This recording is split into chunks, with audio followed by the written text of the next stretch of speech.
What is going on, everybody? I am the FDGURU, bringing to you guys an NFL Week 6 FanDuel main slate video.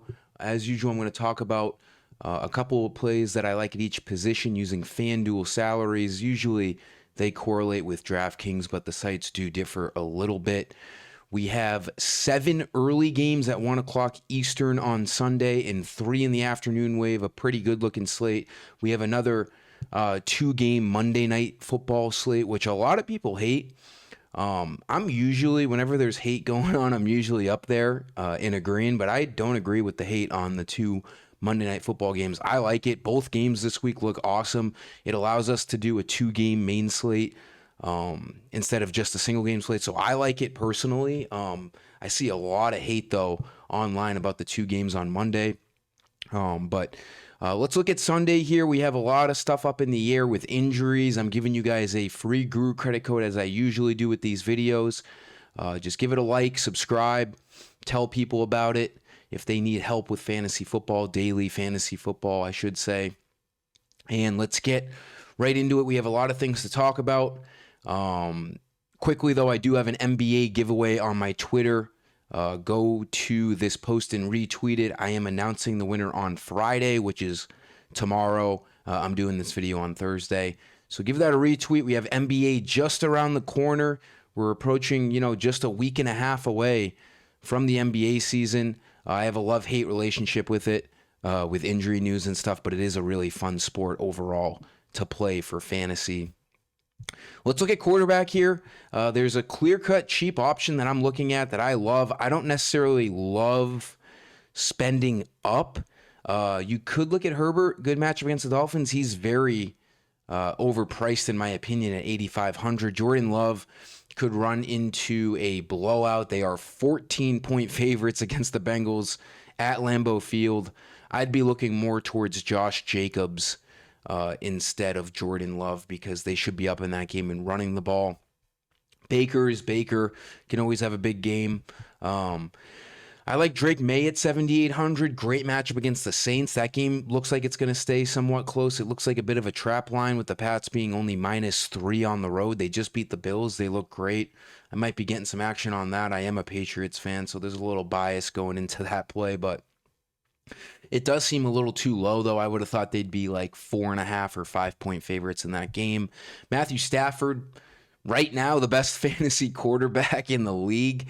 The most passing yards, has been absolutely dicing it up. The Ravens defense, the Ravens team in general, talk about an absolute 180 turn from the beginning of the season. They were Super Bowl, not favorites, but one of the favorites to go to the Super Bowl. And now they're not even looking like they're going to sniff the playoffs with Lamar Jackson being hurt. And their defense has like 5 or 6 of their starters hurt, and they have just looked terrible. They allowed C.J. Stroud to throw all over him last week. Stafford could easily do the same on Sunday. Stafford has shown week in and week out he can produce. He usually has low ownership. 30 fantasy points in 28 over his last 2 games. He's probably going to be low owned again. At 7,700, Stafford's a guy you could definitely look at. Daniel Jones has a good matchup against the Cardinals. We have a injury absolute circus going on in San Francisco this week. Mac Jones questionable, Brock Purdy questionable, Juwan Jennings questionable, Ricky Pearsall questionable. Although Pearsall and Jennings both missed Wednesday's practice. Usually when we see a Q tag during the week of limited practice, I'm not worried about it, especially on Wednesday. But if you're missing practice in the middle of the week, I am going to assume that you have a bad chance of playing. But my guy here, let's get to him. Way down, 6,700. This was priced probably before the Monday Night Football game where he looked awesome. He hasn't looked great so far this year, but he looked awesome against the Chiefs. Scratched out the W. 6,700 for Trevor Lawrence. Sign me up. I mean, this guy showed he could use his legs. He was running all over the Chiefs defense, 54 rushing yards, 2 rushing touchdowns. We all know he can throw. He's got the weapons. They're still trying to accommodate, fitting in their first-round pick, Travis Hunter, in there alongside Brian Thomas. They did lose their top tight end, who was a top 5 tight end in the league so far this year, and Brenton Strange. He fucked over a lot of people's parlays on Monday Night Football. I think he's going to be out for at least 4 weeks. I'm pretty sure I saw that he got put on the IR, but he still has plenty of weapons to throw to. ETN can obviously catch as well. I love Trevor Lawrence. This price is way too cheap. He should be like 7,500 in my opinion in this matchup against the Seahawks, who rank below average against the rush. I guess 6th against the pass. I thought I saw something on a different site. Sometimes FanDuel, their defensive stats are wrong. I thought I saw on another site that they rank in the bottom half of the league. Either way, it's still going to be a good matchup. They're probably going to be down in this game, but they are at home. Just too cheap of a price on Trevor Lawrence. He's my favorite value play. Anyone cheaper than that, I don't think we want to go there. Joe Flacco, I think, is going to be starting for the Bengals, which is kind of wild. They're going to get absolutely cooked by the Packers. So it's really Trevor Lawrence or bust down below 7K here. Aaron Rodgers is 6,900. I mean, he's got a good matchup against the Browns, who are pretty terrible everywhere. Wouldn't hate him. He's shown he has upside. He had 4 touchdown passes in week 1. He's a guy that can kind of ramp it up and light it up for fantasy. Sub 7K, not bad on Aaron Rodgers. I just noticed that now with a good matchup against the Browns. But Trevor Lawrence is my guy. If we wanted to go up a little bit more, I'd say look towards Matthew Stafford or Drake May. They both have looked like top 5 quarterbacks in the league so far this year, and they're both sub 8K, so can't go wrong there. Running back, I mentioned Josh Jacobs earlier. The matchup, the game script is lovely for him. They're probably going to be up a bunch in this game and run the ball. 8,700, you are paying a premium for a guy who doesn't really catch the ball, and I'm a big, for fantasy, I'm a big guy who values running backs who catch the ball. I mean, I could be wrong, maybe more so this year. He only had 1 target through the first 2 games, but 13 targets over the last 2 games. Again, if they're going to be up a lot, they're not really going to be throwing in that second half. But Jacobs has a great upside. He could do what Jonathan Taylor did last week and just, score 2-3 touchdowns. I don't mind it.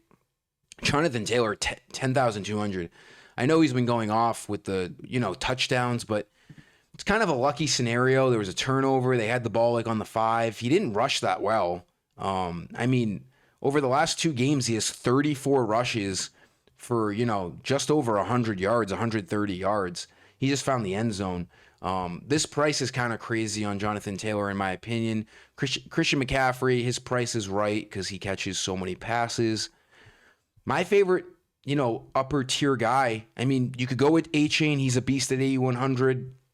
I like Ashton Genty a lot this week at 8,000. He's at home against arguably the worst defense in the league so far this year in the Titans. He could absolutely go off. Good game script for him. He's on a Raiders team that has looked pretty awful this year, so there's not going to be many opportunities where the running game script looks really good for the Raiders, but they should be up in this game, especially because they're at home. I think Genty has the chance to do what he did against the Bears 2 weeks ago and absolutely go off. 21 rushes, 138 yards. Give me Genty at 8K. He looks awesome. His ceiling looks unbelievable. And then, honorable mentions. The Chargers can't avoid the injury bug here. We saw Najee Harris go down for the year. Now Hampton's on the IR for 4 weeks with an ankle injury. So I don't know if there's a good value play here. It looks like a mess. They're going to most likely split the backfield between Hassan Haskins and Kamani Vidal. Vidal has been used in the passing game a little bit more in the past, so maybe Haskins gets more handoffs. They're both, they're mid 5Ks. It's not like an absolute steal. None of that is really tickling my fancy there over for the Chargers. So I don't really think we do much with the Hampton injury. Bucky Irving, he was not on the field on Wednesday or Thursday. This is a new update. So it looks like another Rachaad White week. His price did go up. He got 2 tutties last week. 6,800 I still think is a good price on him against the 49ers, who ranked 28th against the rush so far this year. So I don't mind both of these guys who stepped up huge last week. I don't know anything about Hubbard yet because I'm doing this video on Thursday, but if he's out again, Rico Dowdle looks great against the Cowboys. Revenge game. He was on the Cowboys last year. Unbelievable game from him against the Dolphins. 23 rushes, 206 yards and a touchdown. A few catches through the air as well. Both of these guys were big plays in week 5. They could be big plays again in week 7, even at their elevated salaries. Excuse me, I have a little tickle in my throat. Wide receiver, we're going to go to a great value play here. Stephon Diggs, I mean, 5,900 against the Saints. I mean, I'm probably going to have him in every lineup. He's got 5 games under his belt now with his new team in Drake May. He looked unbelievable against the Bills, which is no walk in the park. Back-to-back games over 100 receiving yards. It finally looks like that duo between Drake May and Diggs are starting to, connect and build some chemistry. What a great matchup against the Saints. Back half of the league against the pass. This is just the wrong price on Stephon Diggs. 5,900. That kind of relays me into a prop ticket I'm going to show you guys that I like a lot for Sunday. We're going to take Ashton Jeanty over 72.5 rushing yards. I've seen his line up towards 75, 76 on other sites. On Sleeper at 72.5, and then Diggs over 60.5 receiving yards. I kind of wanted to do a little slip here talking about my value plays in this video. I use the Sleeper fantasy app. If you don't have that, utilize my code on the Sleeper app, and they will match your first deposit up to $100. We're looking at Ashton Jeanty, Stephon Diggs. We 3x our money, $25 for 75 here. Nice little segue based off of my last 2 value plays. But Diggs, 5,900 looks great. I don't see how we go anywhere else. You could even do a little stack here. Game stack, I should say, on the other side. If the Saints are going to be down in this game, same price, Chris Olave. Both of these guys are sub 6K. He's going to have a matchup against Christian Gonzalez, which could be problematic, but he's still going to be a guy who gets looked at a lot by Spencer Rattler because there's really no other receiving options on this team. So Olave, double-digit targets in 4 out of his first 5 games. He's probably going to get a bunch of targets on Sunday. Again, if you want to do a little head-to-head stack there, I don't mind that at all. But Stephon Diggs is my guy for this week in this video. For my Guru credit code, go to my website, FD-GURU.com. This is where you get all your lineups. We have NBA right around the corner. I got to start setting up the pricing in that on my website. I'll probably do that at the beginning of next week. Main slate, FanDuel, and DraftKings. NFL, I offer a bunch of different slates. You use the credits I'm about to give you on my memberships and lineups. Go to the shop page. You have to be signed into an account for the credits to. This is problematic. Not during the video. Oh, no. Okay. What's going on here? Don't scare me. Okay, I'm going to have to figure this out. This is unfortunate. Oh, what are we doing? What's happening? Let's go back. Sometimes I've had a big problem with GoDaddy over the last week, over the last year. There's been hiccups in my site like that where it says it's insecure for a second and it ends up being fine. But that was a little bit of a scare. Go to the shop page. Sorry about that. A little delay there. Type in this week's code. It's week 6. NFL 25, all caps, 25 for the year. Week 6, NFL 25, you'll get your usual 20 Guru credits. If you hit apply coupon, it will say coupon successfully applied, and you'll get those credits. Again, just like this video and subscribe, I do appreciate that. Going into tight end, I think we just spend up here, as I basically say every week, because there's some value at wide receiver and quarterback, as I've mentioned. Jake Ferguson's been an absolute beast. If CeeDee Lamb is out again, which he's probably going to be out again, he's got an awesome matchup against the Panthers. Dak Prescott loves him. 3 touchdowns over the last 2 weeks. He has a very warranted price tag of 7K. So if you wanted to go there, fine. Tyler Warren, also fine, 6,800. I think we get great value at Trey McBride this week at 6,400. Colts defense has been good, but they're probably going to be down in this game, meaning the Cardinals are going to be throwing a lot. And say what you want about Marvin Harrison, but Trey McBride is the number 1 target here. He gets the looks. Hasn't been too productive this year. I mean, every week his receiving yard prop has been like 62.5. I think it's there again this week, and he's only hit that 1 time this year. But Vegas and the books obviously know what they're doing. They're not going to be afraid of that and bring it down because he has a 100 receiving yard game under his belt, ready to happen at any moment. It could definitely be this week, and we get a lower price on him at 6,400. He's usually 7K, if not a little bit more. So give me Trey McBride at tight end. Love it. And then my defensive play, if you wanted to spend up at the Packers, 5K, I think it's very worth it if you have the extra money. They should absolutely destroy the Bengals with Joe Flacco on like 1 week's notice. I mean, talk about, a welcoming for Joe Flacco. You're on a new team. This guy's been in the league for so long, he can basically pick up any playbook. But, I mean, you're going right into Lambeau Field on under a week of preparation. I mean, I don't see good things happening for the Bengals. Micah Parsons might have 2 or 3 sacks. That Bengals O-line is awful.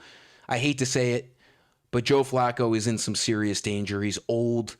It only takes a couple big hits for him to get knocked out of this game. Obviously not rooting for that. I'm just saying we have to prepare. That Bengals offensive line is really bad. I mean, Joe Burrow can't stay healthy, and he's a very mobile quarterback. And he's a young guy. So that offensive line should just be put in jail for what they've done to their quarterbacks. The Packers could rack up 4, 5, 6 sacks with, a couple turnovers. So I think the price is very warranted and you should spend up if you have it. But my value defense is the Raiders against the Titans, 3,800. This is strictly a matchup thing. Cam Ward has been, he looks like a rookie. He's had some moments, but more bad moments than good moments. This Titans offense struggles to get the ball moving. Raiders are at home, sub 4K price. I like the Raiders defense if you need to spend down there. That'll do it for this video, guys. Thanks for watching. Like it, subscribe. Let's have a big week 6. Till next time, I am the FD Guru. Peace.